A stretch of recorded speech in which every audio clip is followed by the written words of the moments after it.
Alrighty. So good to see you again, Robert. How's it going?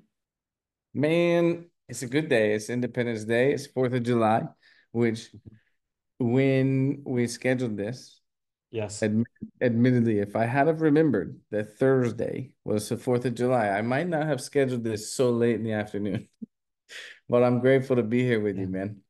That's likewise. And again, I didn't even remember that either. And well, it's a synchronicity, I suppose, I talking think about sales life.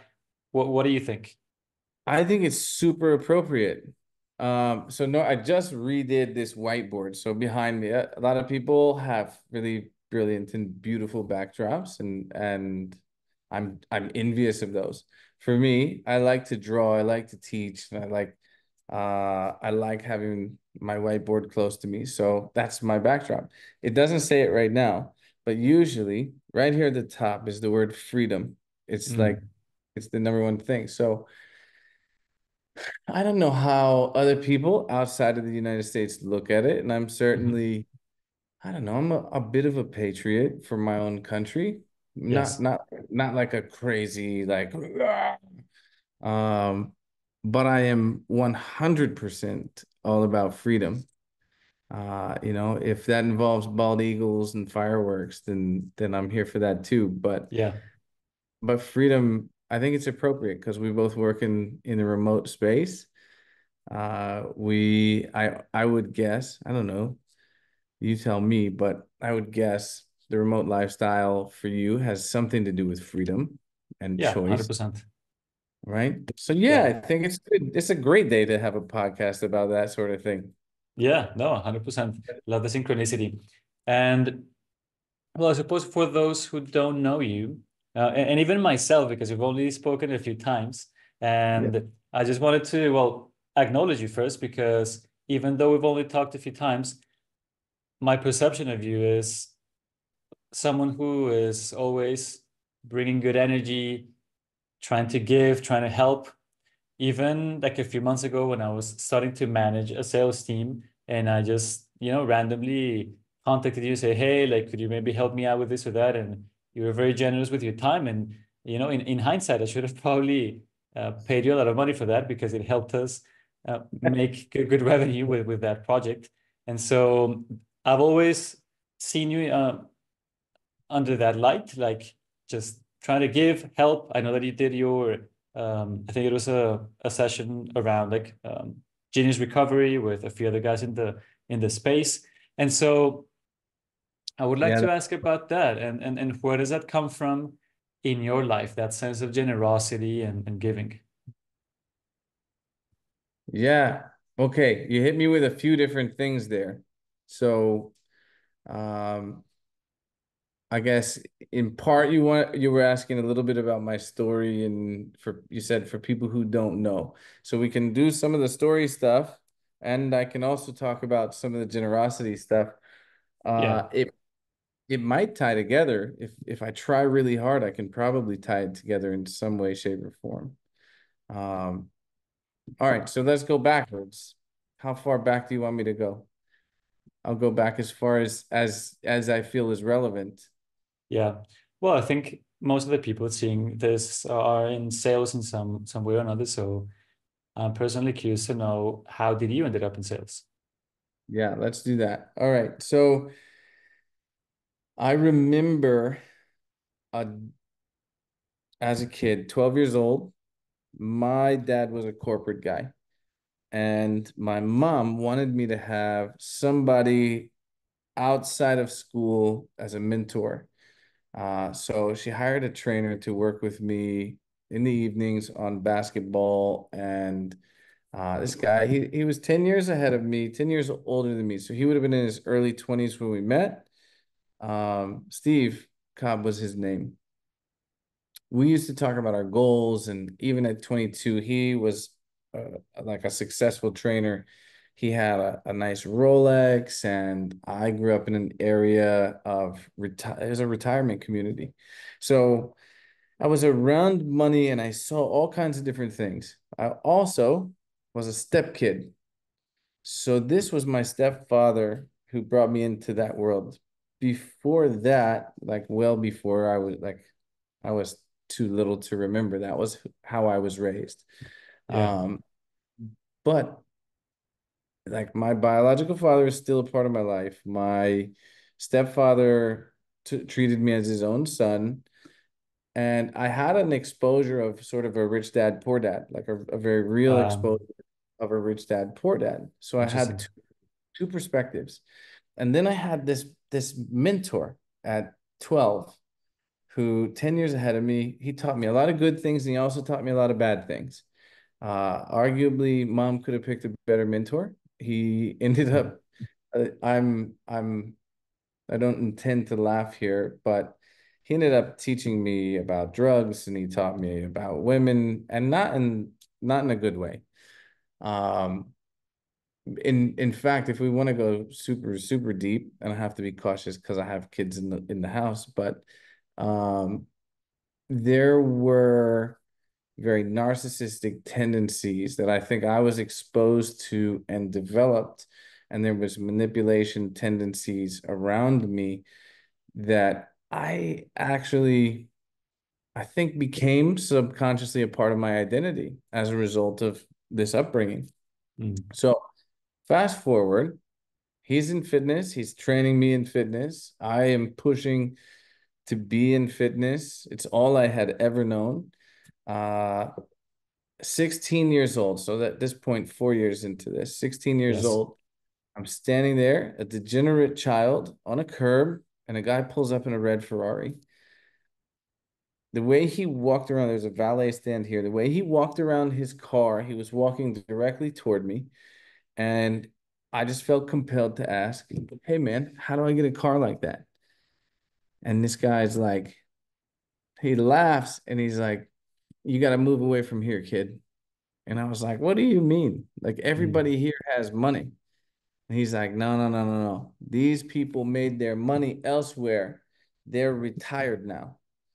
He said they have two goals. He said they want to have enough left over when they die Yeah. that they can give it to their kids. That's the two things that they want. Keep their money long enough to die, have enough left over to give to their kids. So I was like, all right, well, what do I do then?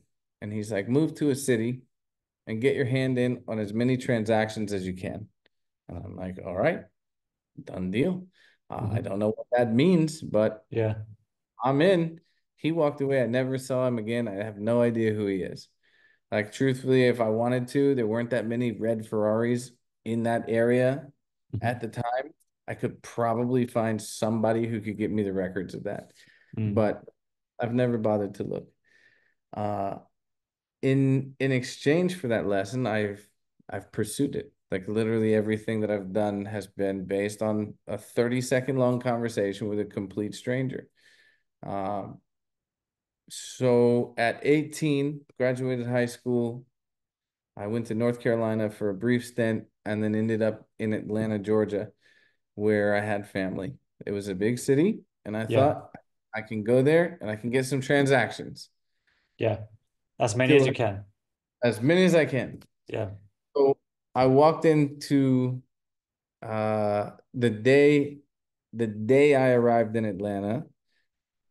I stayed at my grandfather's house. I slept in a spare bedroom, and I get a text from my mom. She's like, "Get a job like now." And it's like, "All right." So I do the only thing I know to do. I go straight to the first gym, the most convenient one to my grandfather's house.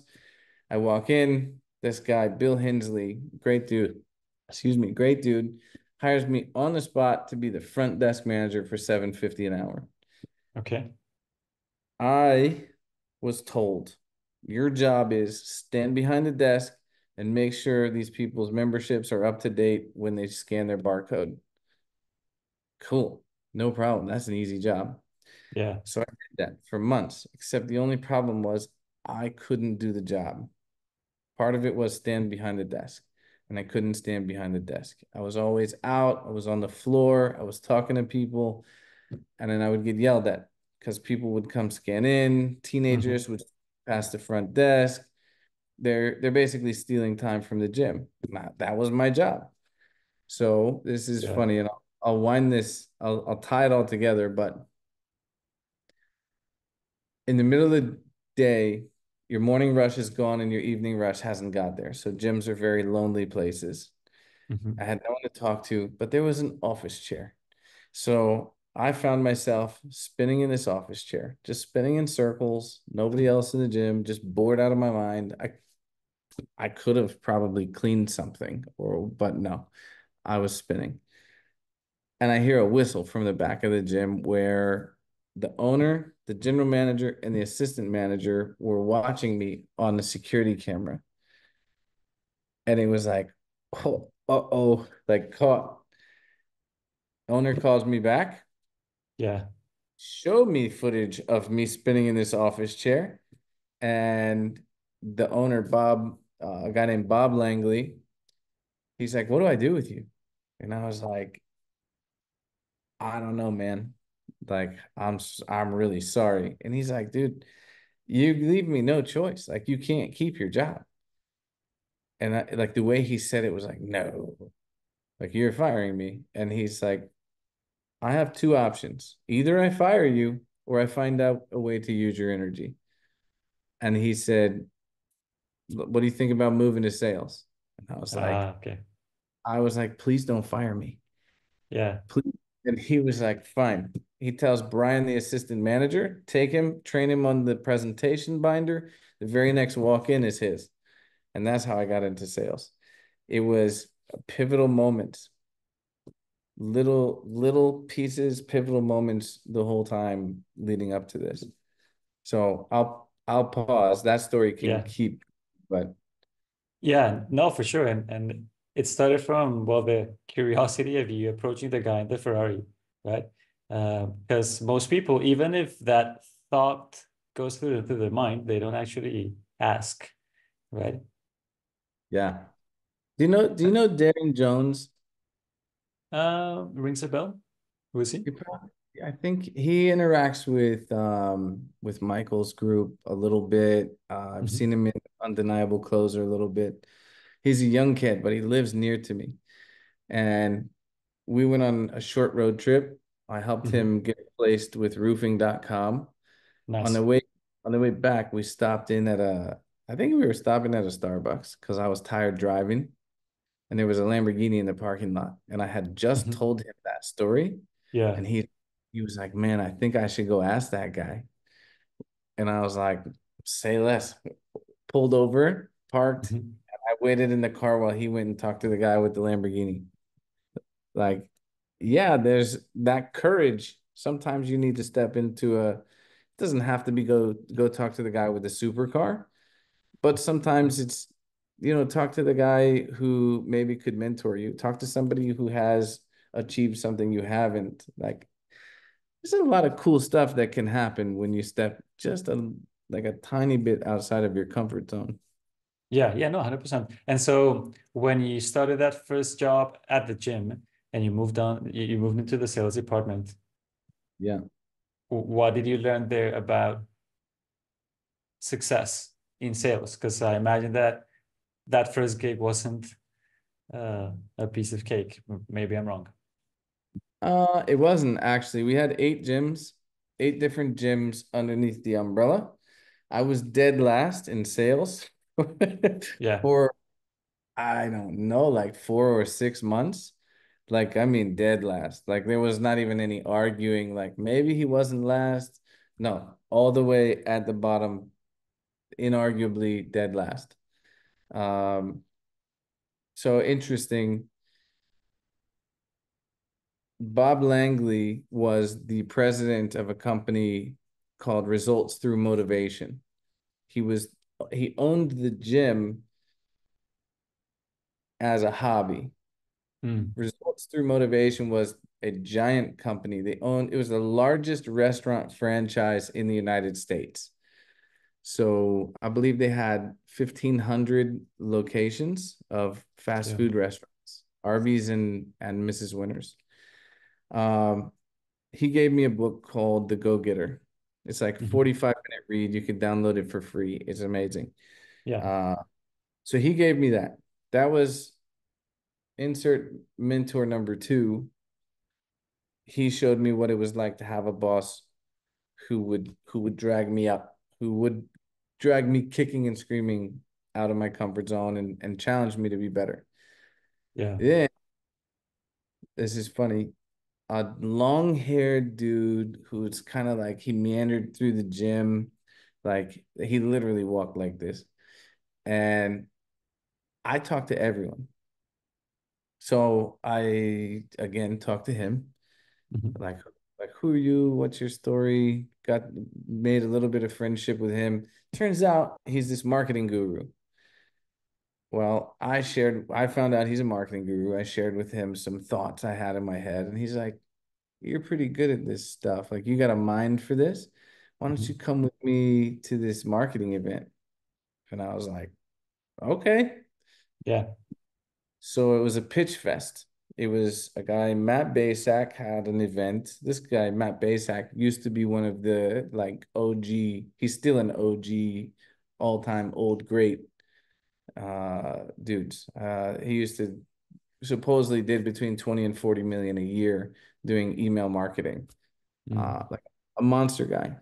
So Yeah. he put on this event and all these guys are pitching. So my mentor, Ori, tells me, don't worry about the marketing.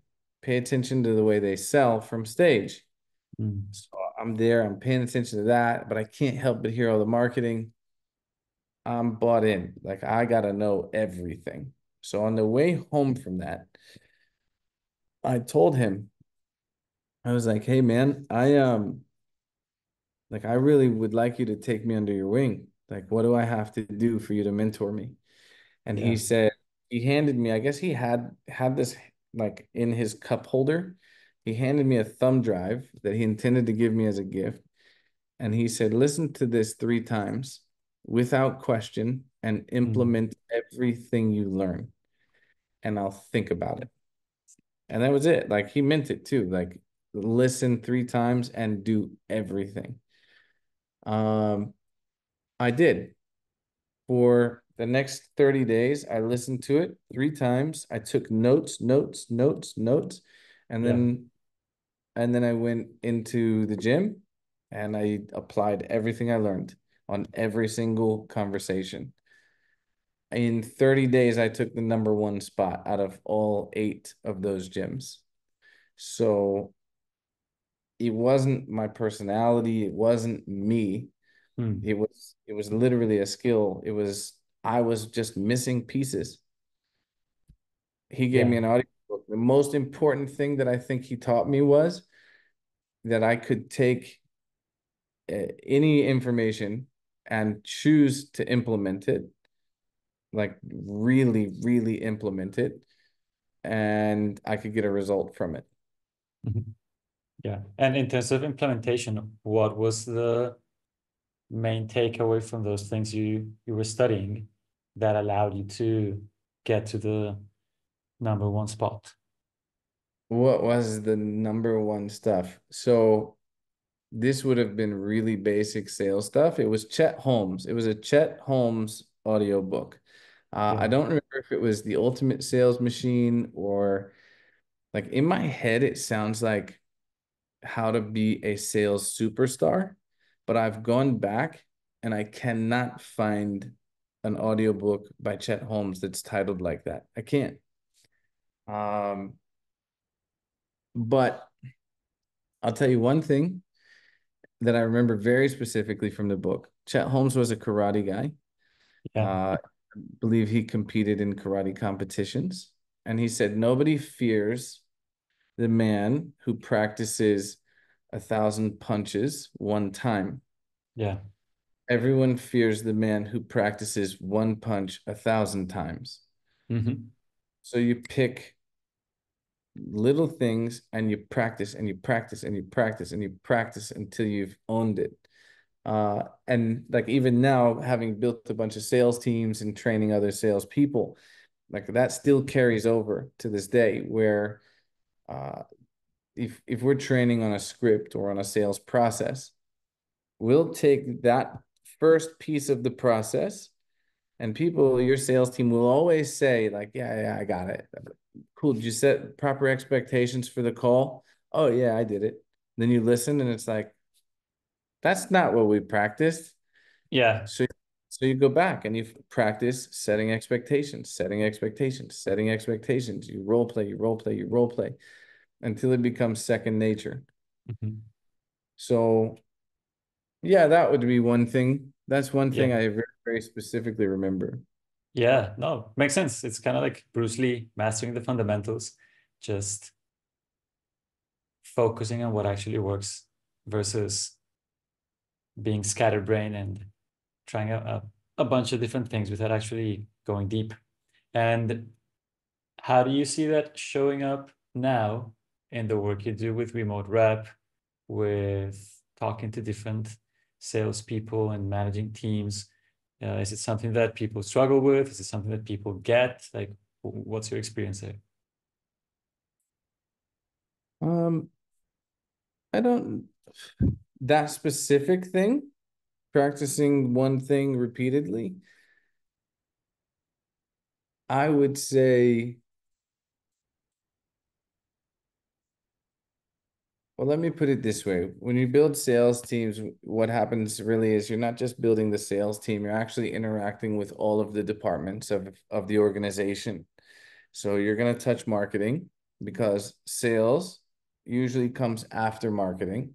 The Mhm. marketing creates the awareness, the interest, and then once the awareness and the interest is there, then there becomes some sort of a desire, a want, a need, and that's where sales steps in and helps the transaction along. Uh, you need to touch marketing because that messaging has to be congruent all the way across for that lead, that prospect, all the way through their journey. It needs to be congruent. You're going to touch finance because you're dealing with compensation plans. You're dealing with what's the marketing budget, what's the amount of lead flow that's coming in. Now, the way that I think it translates, if I try to come up with an answer here on how that one punch can be practiced 1,000 times, Mhm. I don't know that it's one punch, but there's maybe 3 to 5 punches. Every single business, every single sales team that I've ever touched, it's not a lot of things that are broken. It's a few things that are broken, and they're broken on every team. It might be that, your left hook, that was a right, your right hook is broken with one team. It might be that a left knee is broken with another team, Mhm. but it's not very many things. Actually, I have to pass along a message. I was just on a call with Rene Villalobos. He said that he's Oh, worked yeah. with you. He says to tell you hello. Gracias. I'll do I? Yeah, gracias. He's a really cool guy, very hardworking guy. Yeah. Yeah. So we just spoke. He's managing an offer, and we jumped in and we're just looking at metrics and stuff, just chatting. Mhm. And it brings back, like, I don't manage a lot of sales teams anymore, but I'll still help companies troubleshoot and I'll do fractional chief revenue officer type things. Mhm. It brought me back talking with him about these metrics. So, there was a really cool lever just in the show percentage, Yeah. uh, where if he can tweak that one metric, he'll break a record this month, like revenue record on one lever point. So whether that's a left knee or a right hook, I don't know. Um, but yeah, it's being able to study those very specific problems and get good at solving them. And you could apply that to sales reps too. There's not very many pieces of the sales process that trip people up. There's there's Yeah. a few things that if you get them right, you will accidentally close more deals. You know what I mean? Yeah. Yeah. No, 100%. And well, fast forward to today. What are some of those few punches that you feel will move the needle for you the most? It can be professionally or even personally, whatever you're comfortable with sharing. For me, in my personal life Yeah. or for anyone else? For you, like, what's the fundamental kick that you want to master at this point in your life? You know what? There's one that stands out to me that maybe is not a conventional answer or not what you would expect from me, or maybe you would. Um, I believe it's acceptance. I think acceptance is something that would help a lot of people, myself included. I have the awareness of acceptance and I have clarity, I have some clarity around acceptance and what it means. But in practice, that one thing, acceptance, not forgiveness, because I don't think in most cases, there's definitely times when people need to be forgiven. There's definitely times where you have to forgive yourself, forgive the people around you. But a mentor of mine, we were talking about this pendulum. Mm-hmm. We were talking about the pendulum of hot and cold, dark and light, and that everything that exists has an equal and an opposite. So there's for happiness, there's sadness. For being poor, there's being wealthy. And it's an interesting thought. Acceptance is knowing that your pendulum may swing at times and being okay with that. I think that it's a really neat place to live when you get to a place where, like, I've been really, really broke and I've Mm-hmm. made lots and lots of money. And when you get to a place of confidence where you're able to pull that pendulum right back to the middle, where you're not swinging so hard where I'm getting up at 5 a.m. and I'm going to crush calls for 16 hours a day and blah, blah, blah. Like I got to have my Ferrari. I Yeah. don't need to, I'm not a Ferrari guy anymore. Like I was short-lived in my younger years. Mm-hmm. But the other side of that is, you know what? I don't have to work 16 hours a day. In fact, I could choose not to work as long as I could afford a couple dollars worth of food every day, then I won't die. And as long as I have, you know, a thatched roof over my head, I'll be fine. That's the opposite. Or maybe it's just freedom is being homeless, right? That's the opposite of that other side. Yeah. I don't think you have to give up everything. And I also don't think you have to execute relentlessly all day long either. And I think that that one punch, being able to accept just being in homeostasis, just Mm-hmm. be Mm. happy, accept Yeah. where you're at, accept that there's good days, accept that there's bad days. Yeah. Yeah. No, for sure. And it comes back to freedom, what we were saying at the beginning, and today being Independence Day, like how each person defines independence and how each person defines homeos. How do you pronounce it? Homeos, Homeostasis. homeo, homeostasis. Yeah, yeah, yeah. Homeostasis.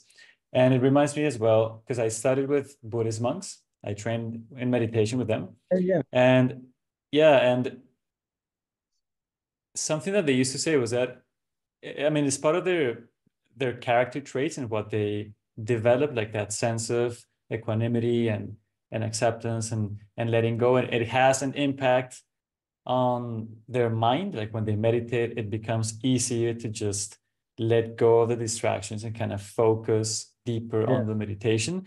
At the same time, I mean, they're monks, like they're not normal people like us. Like they don't work, they don't have families, they don't have to deal with all those worldly activities and responsibilities. And in my experience with them, even though I learned a lot of like basically universal principles that I applied to my life, I mean, truth, generosity, uh, just basic stuff. At some point in my life, I also had to like differentiate, was that acceptance helping me, or was it maybe falling into a place of kind of being too laid back, a bit of like resignation. And so how do you draw the line? Like, what's the difference for Hmm. you between acceptance and also having the drive to go out there and create new things and make things happen? Yeah. I feel like you're the better person to ask that question to. I'll give you my answer, like, but I'm coming up with it on the spot. Like you and me, we're gonna find out at the same time if I answer this question. Um, but I'll try, and then maybe you can give me some feedback on it. For sure. But I think for me, there's always been a drive towards success. Mhm. There's always been, I'm grateful. My stepfather took me on quite a bit of trips and we traveled a lot when I was young. I have a bug for travel. I love to see the world. I like to meet people. I like to experience culture. I like to laugh with strangers. That's fun to me. Um, and travel, it can be done relatively inexpensively if you choose to, but it also can be Yeah. done luxuriously. Um, but there's little things that are non-negotiables for me that if I can't do a trip, it won't kill me. If I can't do as big of a trip, it won't kill me. If I could do a little trip, I'll be okay. I'm still Mhm. moving. Um, Traveling, like I'll give you a real example. I meet so many people that hate the airport. They hate the Mhm. airport. I don't understand that because sure, there's security lines and carrying luggage and it's kind of a hurry up and wait sort of mentality. But I know when I go into the big metal bird and that door closes, I sit down and I transport. I teleport to a literal new place on planet Earth, and there's always an adventure on the other side. Yeah. For me, I think there's a quote that stands out that is the purpose of a song to get to the end. Of course, the answer is no. You don't listen to music so you can finish it. You listen to music because you enjoy listening to the song in the middle. Mhm. Traveling, business, it's enjoyable to me. Talking to strangers is enjoyable to me. So as long as I'm doing something that's enjoyable, like Yeah. and progressing, then I'm in my happy place of acceptance. If Yeah. I Yeah. if I have a great month, like yeah, I'm done. It's like thank you, gratitude, but also the work's not done. It'll never be done because I enjoy it. There's not a finish. And if I have a bad month, like I've built my life, I've gone through life and I've had the experiences of spending way too much, make $50,000 in net profit from a sales team and then start the next month with zero again. It's like, well, what did you do? You moron. It doesn't take many of those until you realize don't do that. My Yeah. dad, my dad said to me, success is fleeting. And I was like, whatever, dad. Like, you Yeah. don't know. Whatever, old man. Yeah. And and then a few years later, it's like he's right. Success is fleeting. So part of the balance, part of slowing the pendulum down Mhm. is don't spend all of it, spend some of it. Mhm. Don't save all of it, spend some of it. That puts you kind of in the middle. So Yeah. yeah, man, I have a conservative sized house. I also have four kids. Um, we have nice things. Like it's a small house, but we've got nice stuff in the house. And like it would be very hard for me not to make a mortgage payment. Like I would have to try really hard to fuck that up. Excuse my language. So I don't know, man. There's balance. Yeah, no, for sure. And what stands out to me is the fact that you're finding that enjoyment and that natural drive, which is not like a fake. oh, I gotta, hustle and grind because, I gotta compare myself to some version of success. No, you found that internal enjoyment within you that keeps you, that fuels you forward. And it's interesting because I've heard several sales reps like recently who've been in the space for some just a few months and then some longer, a few years, and they've lost that enjoyment. Mm-hmm. They no longer want to be talking to people even. They don't no longer want to be on Zoom. They like on the many different levels, they just What do you lost that think? enjoyment. Well,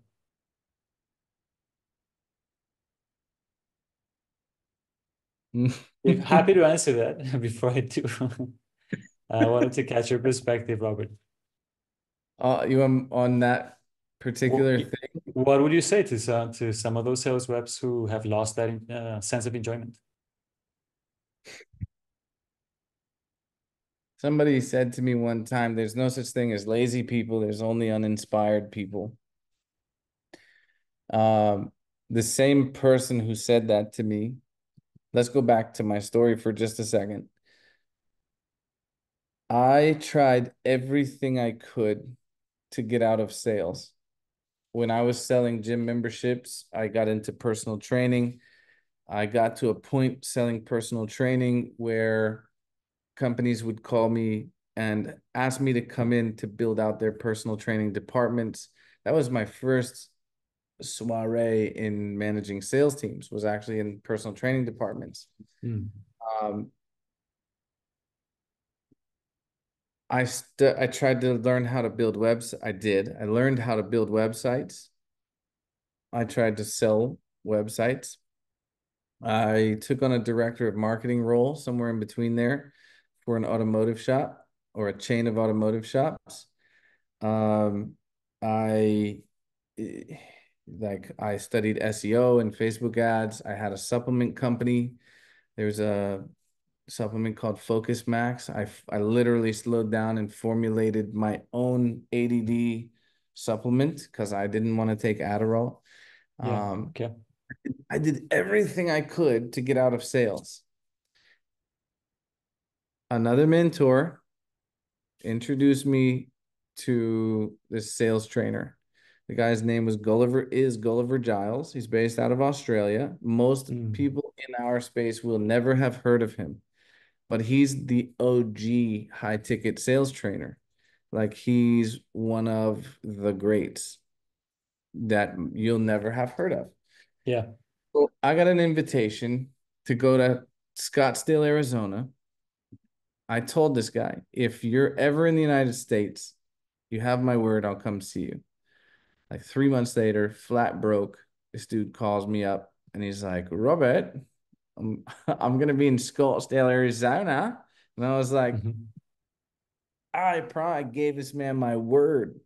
That Yeah. day, that day, I had a credit card come in the mail. It had a $7,500 balance. And I was using it to like float my bills because I was making bad financial decisions.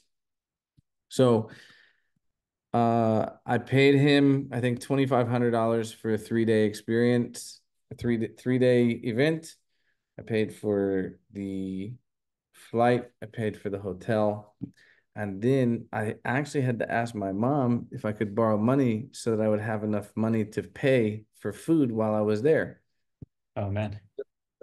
I maxed the credit card out pretty much the same day I got it. Yeah. Uh, Paying for training. So when you know those people you sell to in high ticket that are talking about, I don't have money, I'm on my last dime, and you wonder if you should sell to them or not. That's a deep conversation we can get into, but I've been the broke guy who got the result as a result of spending my last dime, um, which gives you a lot of power and conviction. For So sure. Yeah. I get out to this, I get out to Scottsdale, and I'm sitting at dinner next to a lady named Jen. She was President Barack Obama's social media manager. It was like These are some of the people in the room. I watched a guy close $1 million deal on the phone. We did a call-a-thon while we were there. So 2 days of education and then a third day where it's a call-a-thon. My ADD does not call in a room full of people very well, but that's what we did. And I, at this point, had paid all my bills using sales, tried to avoid everything I could about sales, try to get out of it, do anything else with my life. And while I was there, Gulliver challenged me.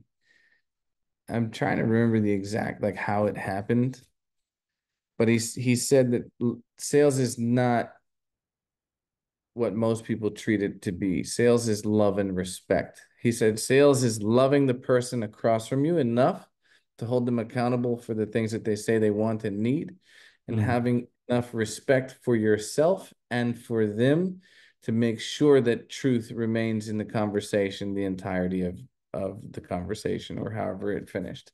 Yeah. But it was love and respect. And he taught me that through my voice, I had the ability to change the world. It was one conversation at a time, but I could change the world. So I fell back in love with sales at that event. Now, everything up to that point, I was already the number one closer out of 8 gyms. I was already building sales teams. I was already good at sales. And I had studied persuasion, manipulation, neurolinguistic programming. I had studied everything I could to control the outcome for other people because I was taking. It was about putting money in my pocket. Remember, get your hand in as many transactions as you can. The Yeah. advice from the red Ferrari guy. So fast forward, he got me my first high ticket job. I closed 100K my first month. I made my first 5-figure month. I did that a second month, and then the offer owner closed it down. And I was like, what? Like, we're doing pretty good. And he's like, I'm afraid we won't be able to fulfill. I don't think these people are going to get the result. I can't ethically sell this. And I understood. And it was like, all right, okay, so we're done. Can you help me find another job? So I freelanced for a couple of years. In the first couple of years, I was changing lives one call at a time, somewhere between 8 and 10 hours a day. I cut that back 5 to 6, like 8 to 10 is a lot for a closer, just for the record, everyone. And then one of my offers asked me, they said, hey, can you find people like you? And I was like, yeah, would you pay me to manage them? And he said, yeah, sure. So we took him from 20K a month was his first month when he hired me. We took him to 200K a month, and we did it in, I don't know, 3 months, like pretty quick. He was floored, made him a millionaire quick. And at that point, I had hired a couple of people and I had pulled my calendar back to help manage them. What I realized was I was still getting a percentage of sales, but it wasn't requiring me to be on every conversation. I always had this like sneaking suspicion I wanted to do something impactful. I was raised around a church, and there's always digging wells and mission trips, and people are always doing philanthropic type things. Yeah. Those never appealed to me. Like, truthfully, I get it. People need clean drinking water and all that, but it just never spoke to me. But being in person or being on video and having the opportunity to literally change someone's life right there, face to face, me and them, that was important to me. And when I was able to take and instill that same belief in people and to allow them to feel the same way when they close deals, now they're creating an impact. It's no longer for them. So to tie all that together, I started scaling sales teams because of the amount of impact we could create. I thought I might actually be able to change the world. And I would say we did a small piece of it, a very small piece of Hmm. it, but we changed a Yeah. lot of lives. So then let's look at why do people join the high ticket space? You have people respect where it's due. Cole Gordon's a friend of mine. He used to work for me at Remote Rep, Hmm. or excuse me, at 123 Enrollment, my company before Remote Rep. Cole Gordon is a monster sales rep. He's a even more monster marketer, and he's putting tens of millions of dollars in ad spend to bring people into this space. Well, what kind of a headline, what kind of a tagline, what kind of marketing message brings a sales rep in? It's freedom, it's high paydays, work from anywhere in the world. Yeah. Throw away all that stuff that you thought you were going to do. This is the real deal thing. So I think that you have marketing messages bringing people into our space Hmm. without any real passion or desire to help change people's lives. It's more of a selfish endeavor. And Hmm. it's very hard to sustain that. You're going to burn out if you're doing it for the wrong reason. So I guess I would challenge people that if you don't want to burn out, you need to find a reason why. Like, not to be cliche and to piggyback off of Simon Sinek, but start with why. Figure out why you're doing it. Yeah. Yeah, no, for sure. And it's like full circle. The first question I asked, like, where does that generosity come from? And you've synthesized that. We're coming back to what you learned at that 3-day event with Gulliver, just love and respect. And yeah, it sounds so cliche, but at the end of the day, yeah, it's the truth, right? Uh, it reminds me of something that another mentor of mine used to say. His name is Todd Jason. He did the marketing for Deepak Chopra and Eckhart Tolle and a few like spiritual That's guys. awesome.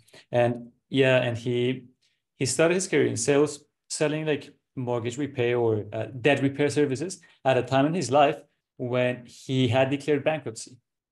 So he was basically calling people that were in debt out of their minds. Most of them were Yeah. bankrupt. So he was basically calling himself Yeah. in that avatar. And he had no clue about sales and competing against way more skilled people. But what clicked in his head that made him incredibly successful in that industry was just that love and respect that helped him understand, hey, I'm actually here because in a way I'm speaking to a version of me in someone else's shoes. And Yeah. so approaching that with that sacredness, with that generosity, made him incredibly successful.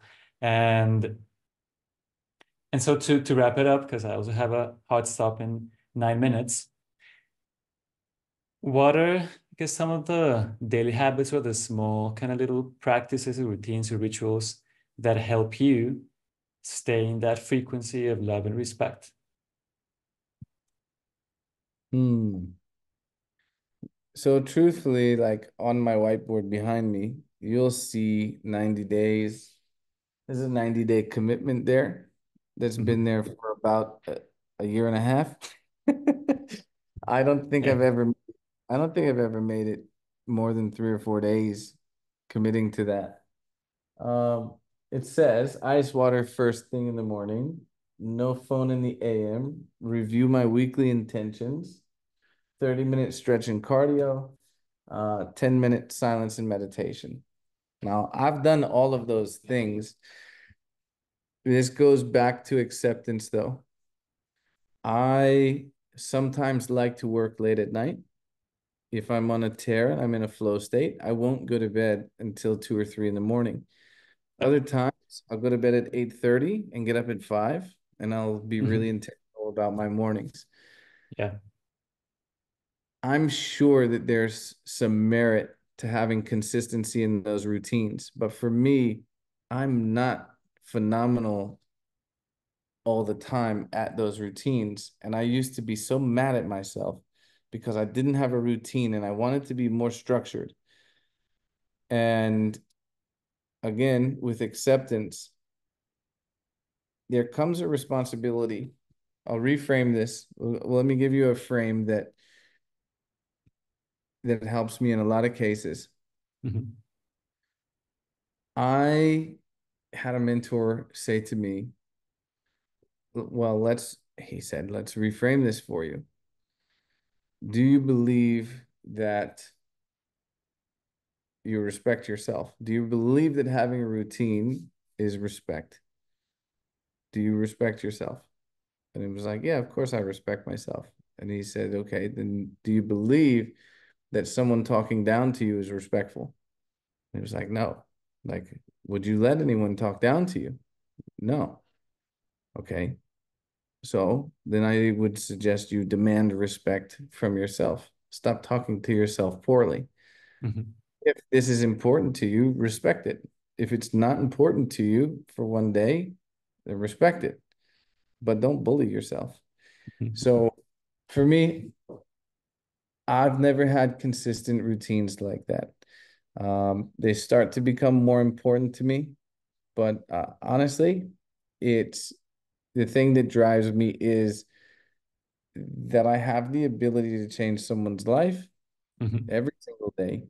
And I believe that money is a measure of exchanged value, and that if I'm going to sit across from someone else, I owe it to them the same amount of respect I owe to myself. So if it's a conversation with another human being and they're expecting me to deliver my best self, then I owe it to them that maybe on that day, maybe I stick to my routine that day.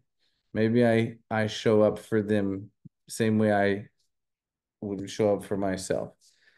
On other days when I don't have anything going on, stay up all night, work on the software, do your thing, whatever. And I think that's where the acceptance comes in. Yeah. So Yeah, no, for sure. And it comes back to just the fundamental values, love, respect, freedom. And I mean, it's 4th of July. So again, it's just a good reminder. I So hear myself talking through that, and I also wonder how much of it's limiting beliefs. As like, I don't know. Maybe I'm completely wrong, but I think it all starts with awareness and clarity. So and just to wrap it up here, is there anything we can do to help you, Robert? you can, yes. RemoteRep.com is launching the affiliate program. The software Okay. took about 3 weeks longer than we expected, and we've just now started pushing out some material to make people aware of that affiliate program.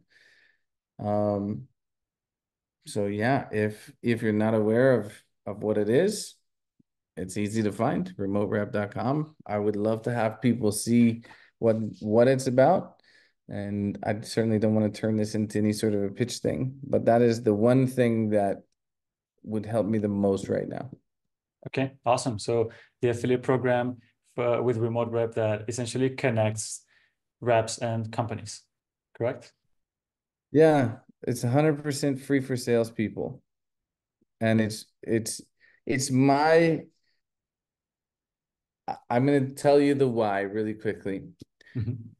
All of the programs that you pay high ticket in order to be guaranteed placement, I saw a problem with that. So I created a job board where companies could come and for a very inexpensive, a one-time paid listing fee, they could put a job listing.